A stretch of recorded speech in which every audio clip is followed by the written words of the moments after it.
Hello guys, welcome back with me again in this channel. In this tutorial, I'm going to show you how you can easily use the flute shock effect in CapCut. So here I've already added a video that I want to apply the effect. Now I'm going to duplicate this video and make one of the video as overlay like this. So on the overlay video, remove the background because I want to apply the flute shock effect only to the overlay. So I'm going to just remove the background first. Click on the auto removal.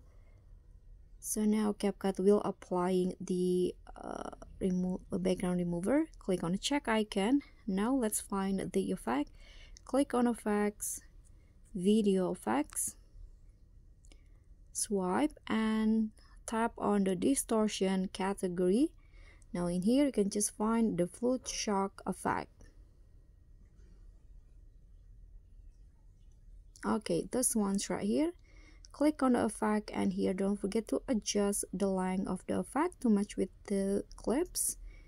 Now still on the effect, go to object and choose overlay because I want to make it apply only to the overlay, and let's see the result. So guys, that's all for me. Thank you so much for watching. Don't forget to like, comment, and subscribe. Also click on the thanks. Bye.